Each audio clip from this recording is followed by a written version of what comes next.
नमस्कार। भारतीय इतिहास में एक ऐसा दौर भी था जब एक शासक ने अपनी एक आंख की रोशनी खोकर भी वो देख लिया जो बड़े बड़े साम्राज्य नहीं देख पाए। आज हम बात करेंगे उसी शासक की जिनकी कहानी हिम्मत और दूर की सोच की एक मिसाल है। शेर-ए-पंजाब मतलब पंजाब का शेर।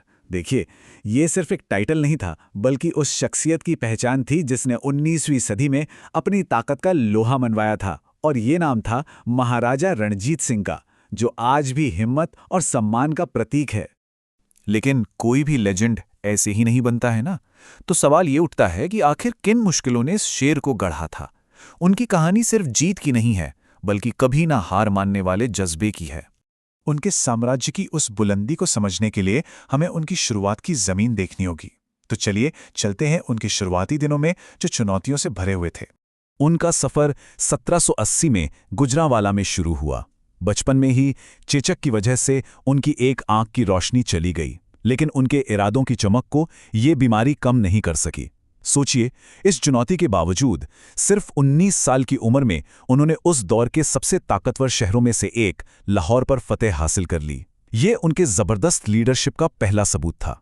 और ये जो लाहौर की जीत थी ना, ये सिर्फ एक शहर पर कब्जा नहीं था। नहीं, ये तो उस विशाल सिख एम्पायर की नींव का पहला पत्थर था जिसे रणजीत सिंह खुद गढ़ने वाले थे। उनका प्लान एकदम क्लियर था, स्टेप बाय स्टेप। पहले लाहौर पर कब्जा, फिर 1801 में खुद को पंजाब का महाराजा घोषित करना। लेकिन असली चैलेंज तो अब था। पंजाब में बिखरे हुए अलग अलग सिख कबीलों, जिन्हें मिसल कहते थे, उनको एक झंडे के नीचे लाना। और जैसे ही ये एकता बनी, साम्राज्य के विस्तार का रास्ता अपने आप खुल गया। और ये साम्राज्य कोई छोटा मोटा नहीं था। जरा सोचिए, पंजाब से लेकर कश्मीर की खूबसूरत वादियों तक, पेशावर से लेकर लद्दाख की बर्फीली चोटियों तक, हर तरफ उनका परचम लहरा रहा था। ये विस्तार उनके मिलिट्री जीनियस का सबूत है। लेकिन सिर्फ जमीनें जीतना किसी को महान शासक नहीं बनाता। असली पहचान तो इस बात से होती है कि वो अपनी प्रजा के लिए कैसा था। तो चलिए देखते हैं उनका शासन कैसा था।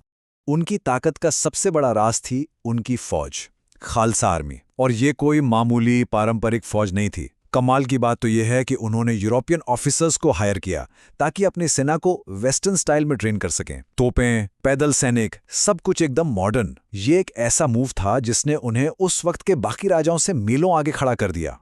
तो मतलब साफ है, रणजीत सिंह सिर्फ एक वॉरियर नहीं थे, बल्कि एक शानदार एडमिनिस्ट्रेटर भी थे। उनके राज में धर्म के नाम पर कोई भेदभाव नहीं होता था। मंदिर, गुरुद्वारे, मस्जिद, सबको बराबर का सम्मान और मदद मिली। उन्होंने ट्रेड और आर्ट्स को भी खूब बढ़ावा दिया, जिससे पंजाब में खुशहाली आई। एक ऐसा स्टेबल और प्रॉस्परस राज्य जो उस जमाने में मिलना बहुत मुश्किल था। हर बड़ा लीडर अपने पीछे एक विरासत छोड़ जाता है, पर रणजीत सिंह की विरासत सिर्फ किस्से कहानियों में नहीं, बल्कि इतिहास के एक ऐसे सच में जिंदा है जो उन्हें हमेशा के लिए अमर बना देता है। ये पॉइंट सबसे जरूरी है।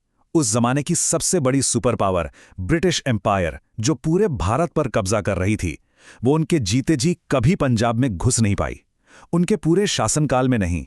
ये महाराजा रणजीत सिंह की ताकत और डिप्लोमेसी का सबसे बड़ा सबूत है। उनका ये शानदार राज 1801 से 1839 तक करीब करीब 40 साल चला। और फिर 27 जून 1839 को लाहौर में उनकी मौत के साथ ही सिख साम्राज्य का वो सुनहरा दौर भी खत्म हो गया। एक युग का अंत हो गया। तो ये सब हमें एक बहुत बड़े सवाल पर लाकर छोड़ देता है। आखिर रणजीत सिंह की मिलिट्री स्ट्रैटेजी में ऐसा क्या खास था?